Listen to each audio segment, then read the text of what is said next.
Hello and welcome. You're watching The Hot Mic on NewsX. I'm Rishabh Gulati. On the telecast with us, we have none other than Jairam, Ramesh. Jairamji, thank you so much for taking out the time for My doing this pleasure. interview.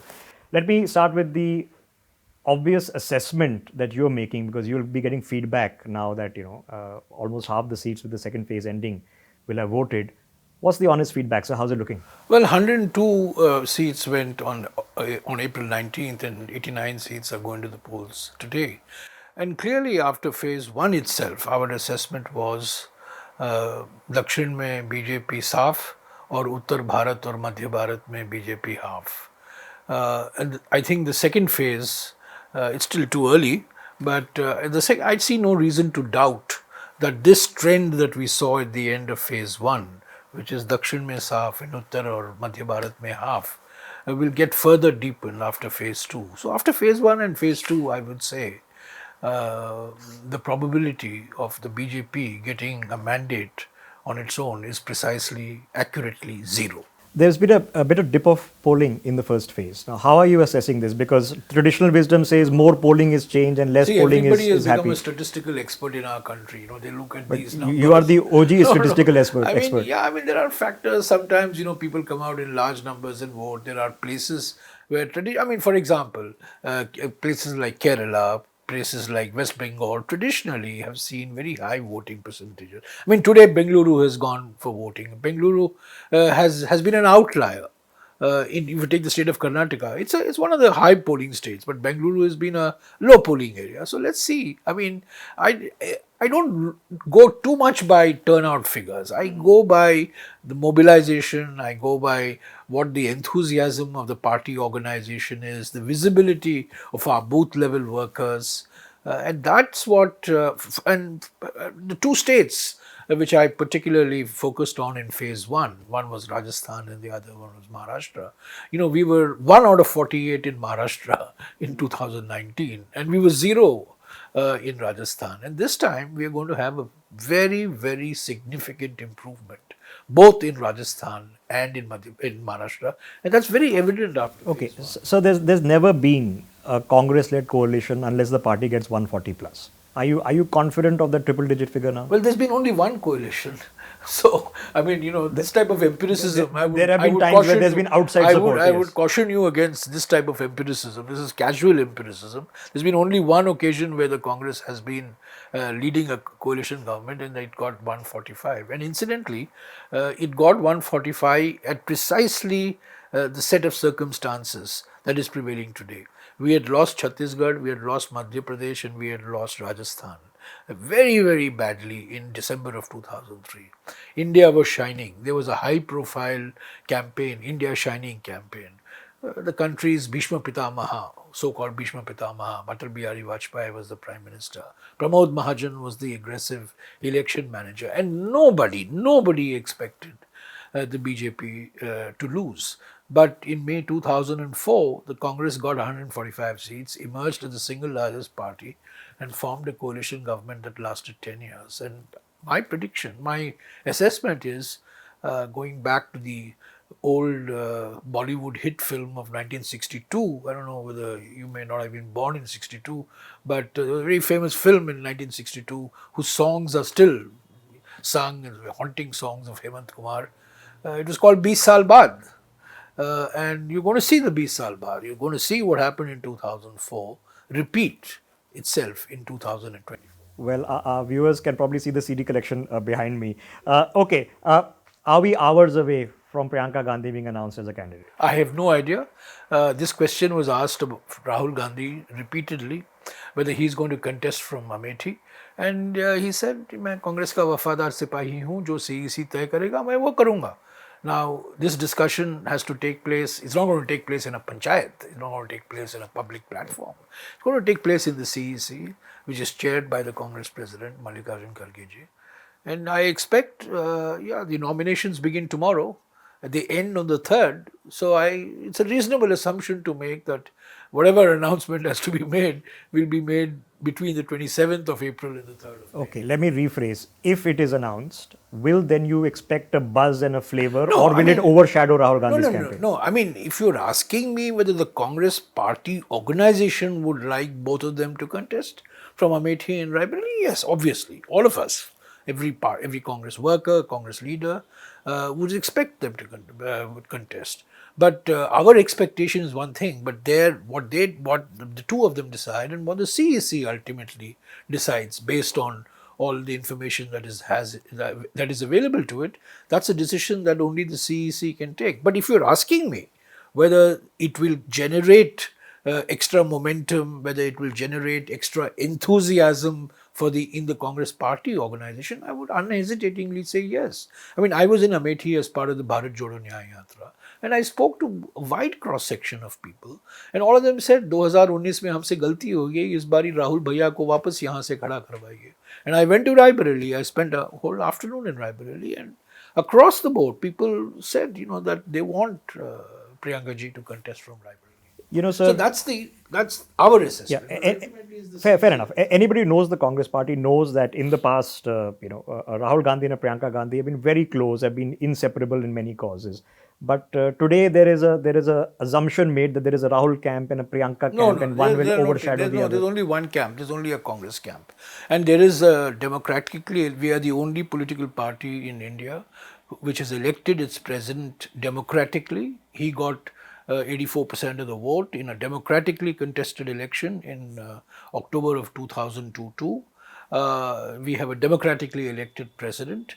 And there's frankly only one camp, the Congress camp.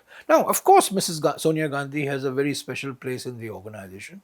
She's the former chairperson of the UPA. She's a former Congress president. Of course, Mr. Rahul Gandhi has a special place. He's a former Congress president. Priyanka ji is a general secretary. She's been general secretary of UP. Now she's general secretary, who's very actively involved in our campaign, in our 2024 campaign.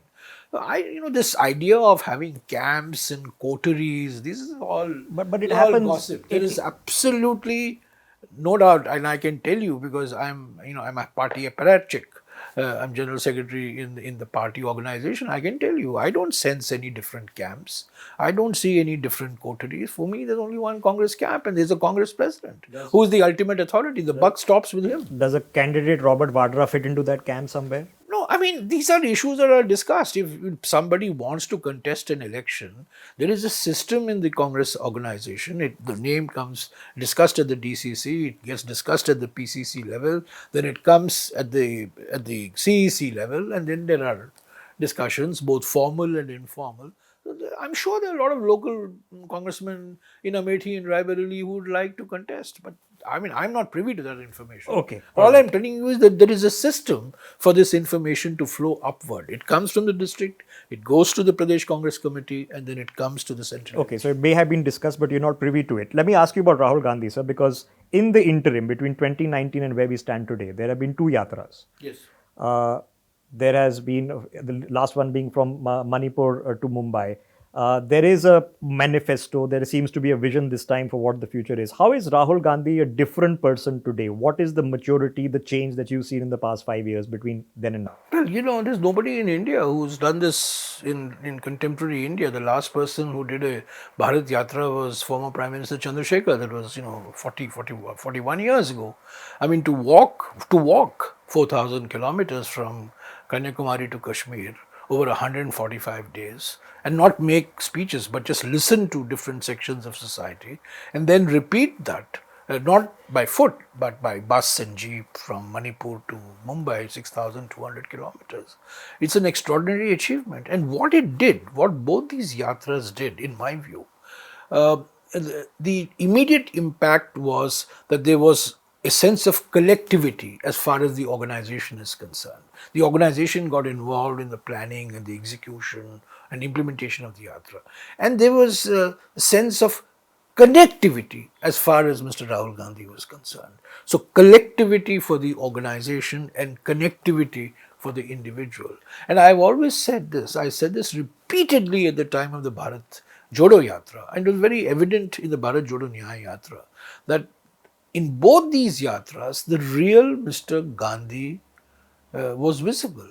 It was an unmediated, unvarnished Rahul Gandhi, not mediated by the media and what the media wanted to project. It was a direct connect between him and the people. And this is People ask me, is this a new Rahul Gandhi? I said, no, it's not. It's the real Rahul He Gandhi. says it himself No, that it's a real Rahul Gandhi. this is a new Rahul Gandhi. It's a real Rahul Gandhi. Okay, it's the not the real new, Gandhi. it's the real. It's the real Rahul Does the Gandhi's real come out. Rahul Gandhi have what it takes to be a prime minister? Of course, I'm sure, but I don't think we're fighting to make. We're fighting to get a majority for the Congress. We are not a beauty contest between individuals. We are not an American system. We are a system of parliamentary democracy where parties go out on the basis of their manifestos, their agendas, their symbols, their ideologies, and the parties get a mandate. Individuals don't get a mandate. The individual doesn't get a mandate to become a prime minister.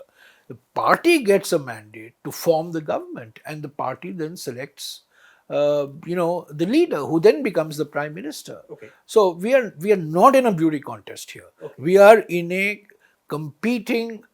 a competition of ideologies. We are in a competition of alternative visions of India, and it's at that level that we are fighting.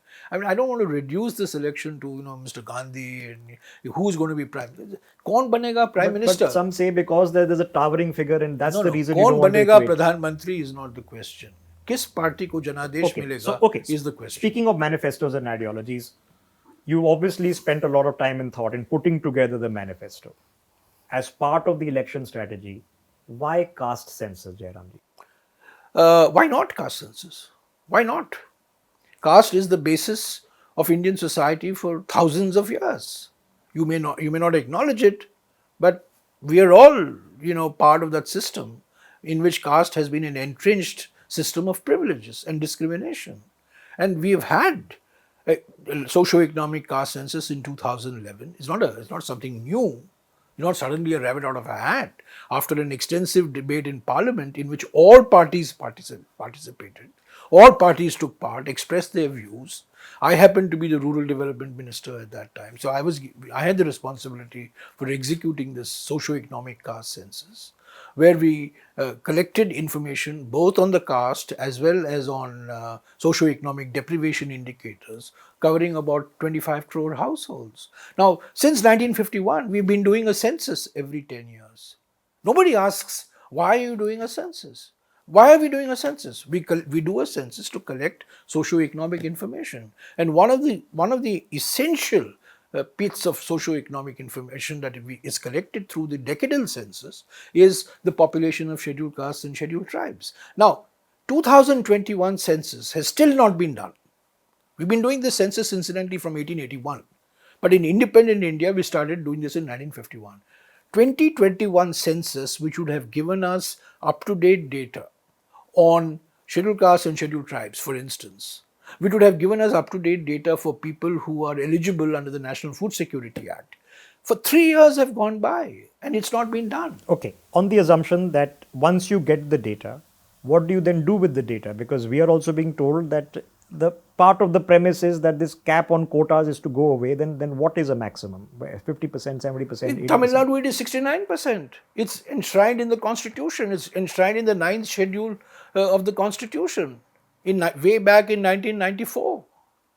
So, the fact of the matter is, reservations is part of the Indian constitution. It goes back to the Pune Pact, signed by Dr. Ambedkar and leaders of the Indian National Congress and other leaders like Rajagopalachari and Madan Mohan Malviya. And that was what broke Gandhiji's fast, 1932 fast.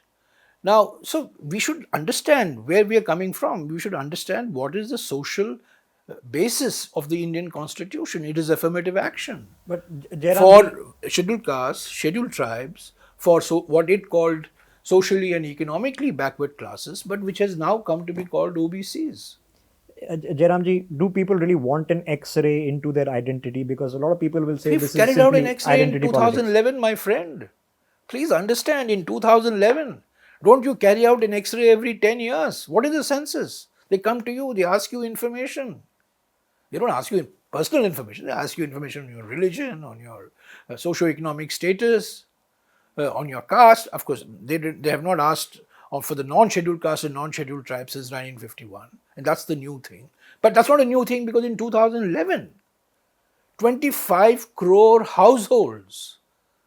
What is the net outcome of that survey? That's very important. The Prime Minister is going around spreading canards on what is going to happen after this X-ray. What happened after the 2011 X-ray? That the entire results of that survey is being used by the Modi government for implementation of rural development and social welfare and social justice and social security programs. The list of what is called BPL households, below the poverty line. I mean, we don't have the concept of a poverty line anymore, a single line. So we have a concept of deprivation indicators, and that has come from this SECC 2011.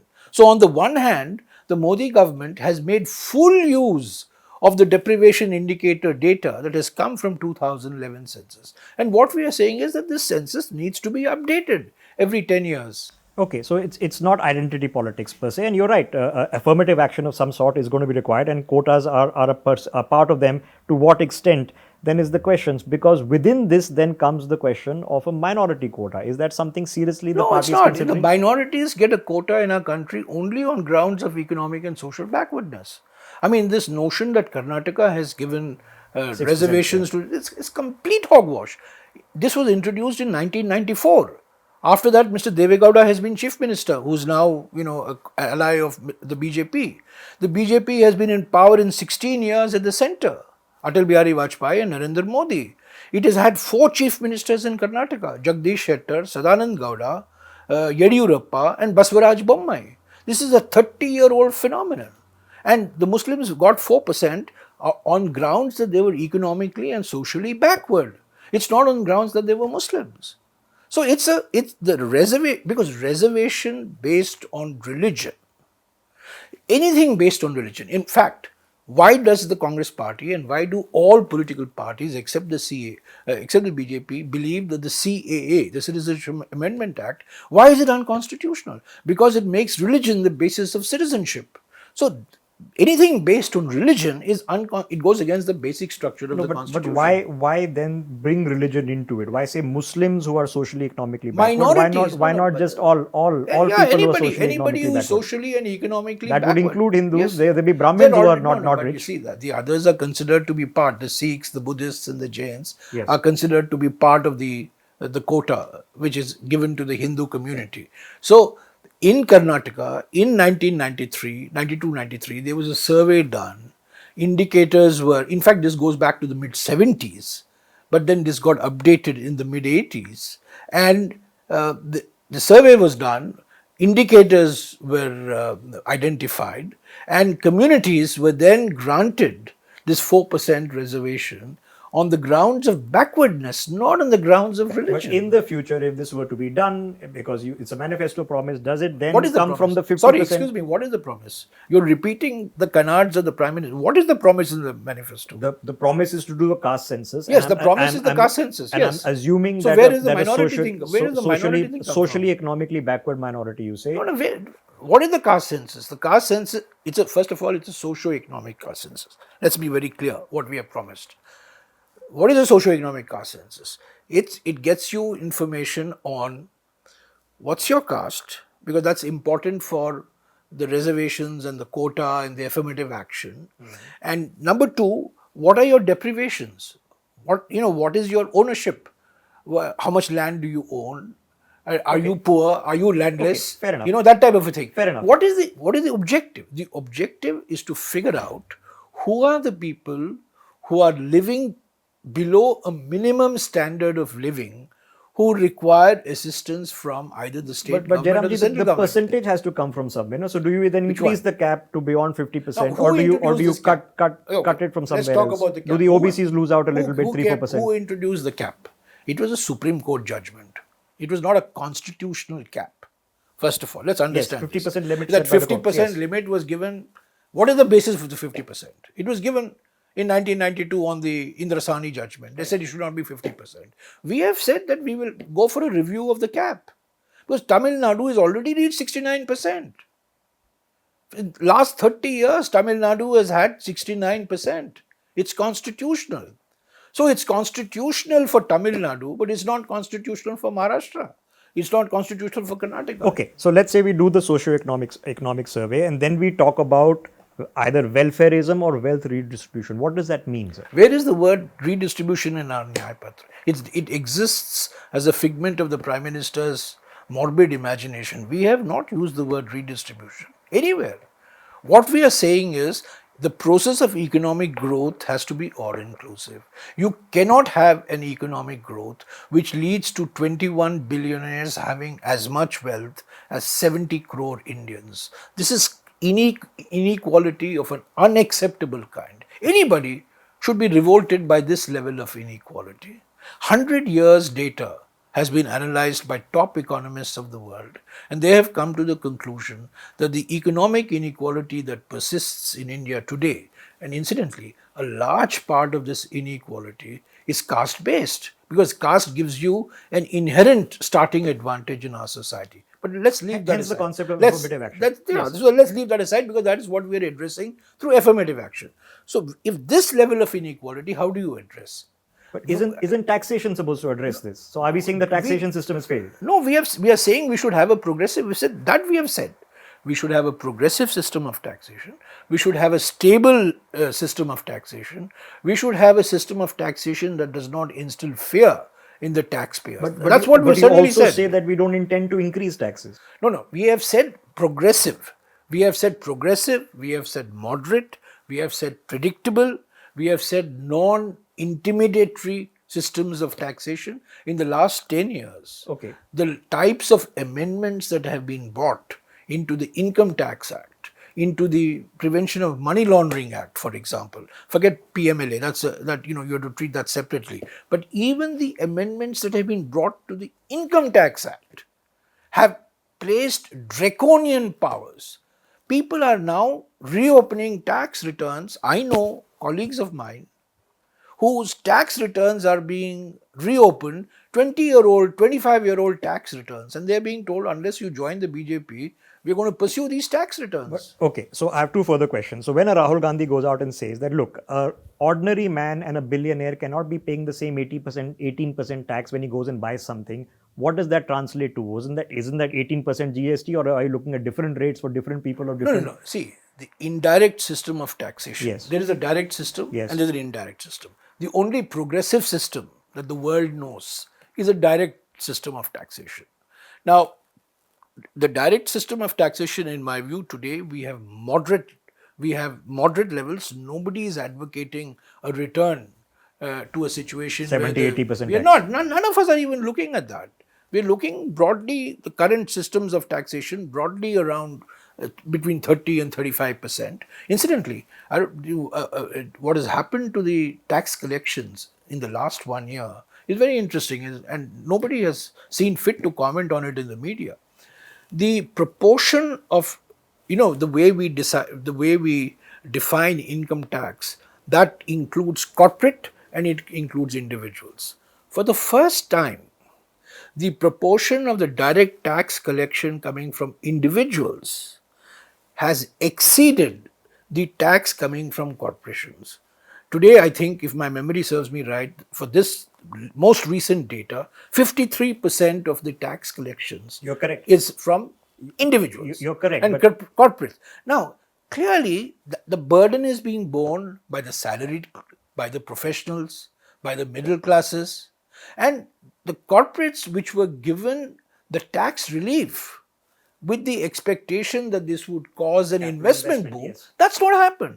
Okay, but the tax collections are record. The number of taxpayers who are filing returns is doubled. GST collections record. Direct tax collections record. Exchequer record. I welcome the fact that we have a GST, but not this type of GST, which has seen 1,000 amendment orders issued since it was instituted. Maybe in the first year it was inevitable, but it's now how many years? It's almost 9 years have gone by, and still we are issuing amendment orders.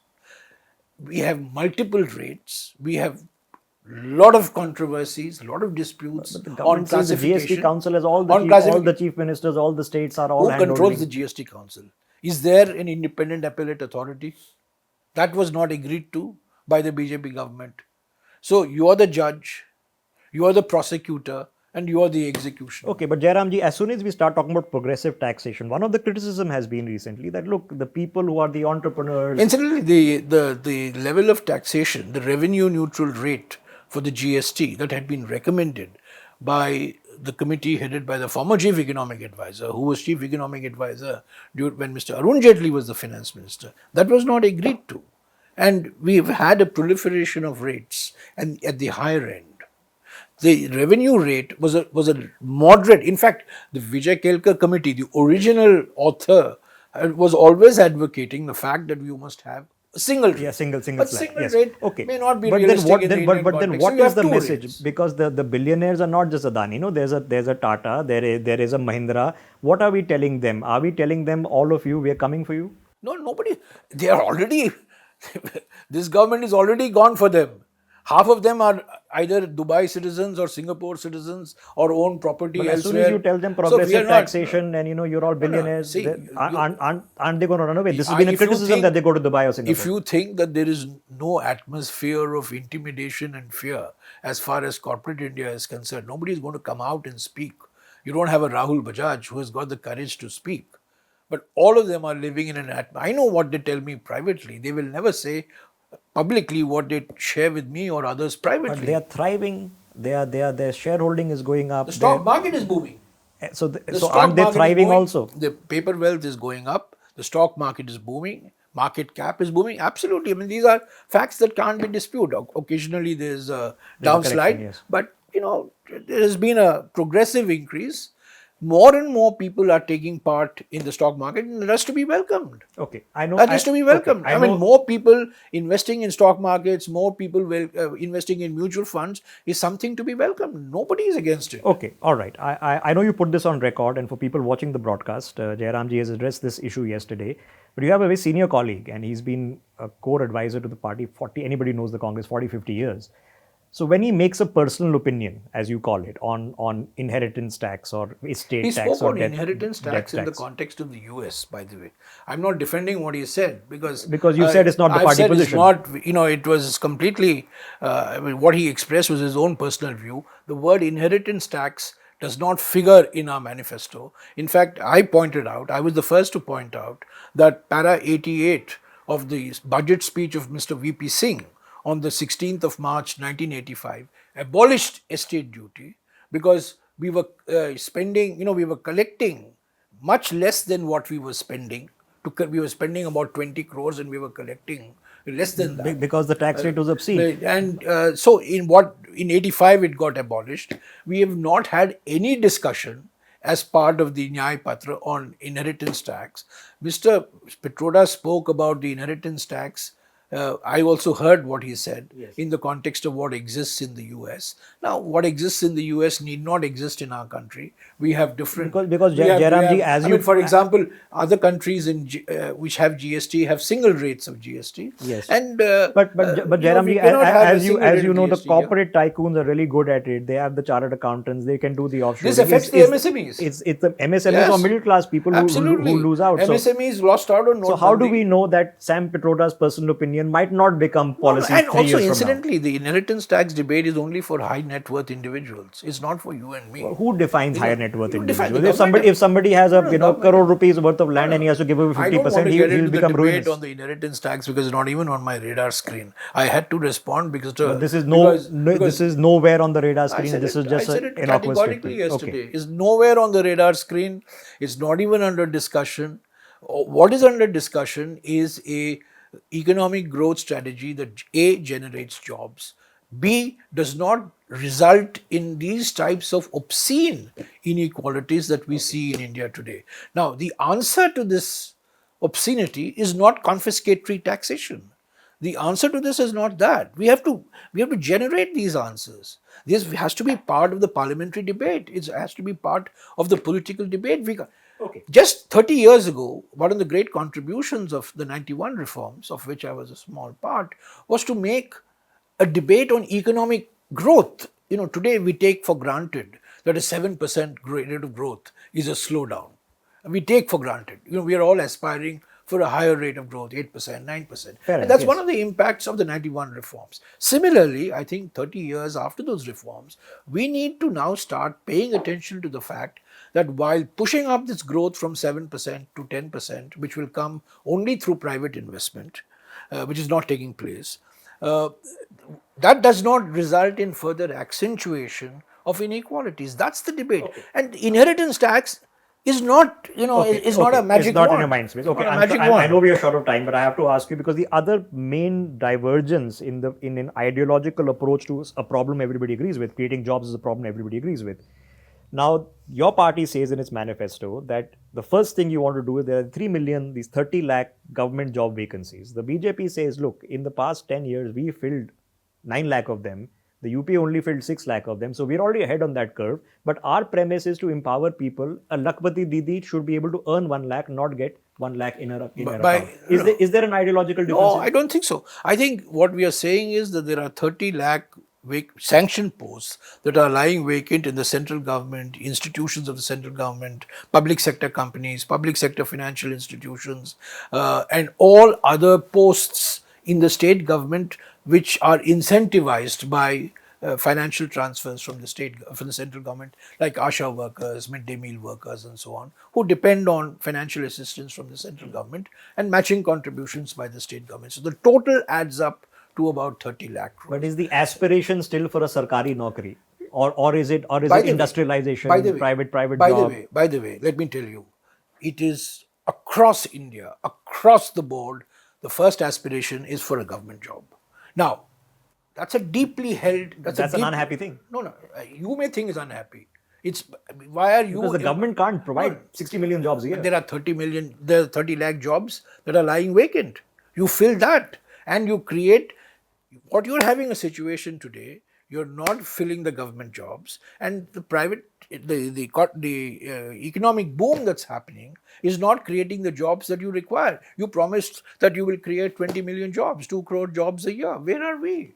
Okay, government says we are creating it through infrastructure. But fair enough. Okay, all right. I don't think there is any. I don't think there's any controversy that the government jobs have to be filled, but the bulk of the employment for the youth has to come through private investment. Okay, I have to ask you this now. When it comes to the concept of what the Prime Minister and the BJP says, new secularism, that when we are doing the houses, when we're building the roads, when we're building the toilets, there are Muslims who are also beneficiaries of all of that. Yeah. And there are no studies or even anecdotal examples that somebody says that I was denied my awas because I'm a Muslim. So there's no discrimination. This is the best form of development. And he's compared it to what Manmohan Singh and the infamous quote. Manmohan Singh never said what he's. I've just countered what Mr. Natta has put out. Mr. Manmohan, it was a complete twist and distortion of Manmohan Singh's speech to the NDC on the 9th of December 2006, and Dr. Manmohan Singh himself clarified it immediately thereafter that what he is talking about is the equitable distribution of economic growth and the fact that scheduled castes, scheduled tribes, minorities, women, youth must have the priority when it comes to the distribution of the fruits of economic growth. I don't think that was distorted and said that what Dr. Manmohan Singh is saying is that priority should go only to minorities, and within minorities it should go only to Muslims. Is it not creditable that at least that slogan of Sabka Saath, Sabka Vikas has been lived up to? That there is no Muslims are saying that we were not given houses, we were not given nalkas. Muslims are saying we can't live. Our property is under threat. We are being bulldozed. Which Muslims are you talking to? And forget the Muslims, even Hindus. I mean, this is Sabka Saath, Sabka Vikas, Mera Bakwas. That's all there is to it. All right. What's the best case scenario? Because the Congress is going to end up contesting maybe 330, 340 seats. What's your best case scenario to be able to form a repeat of 2004. I told you. All right. So where we started 140, 150 plus in similar 2004 will repeat itself. Okay. Jairam, Ramesh. Thank you for being candid and being very straightforward. Thank you for joining us on NewsX.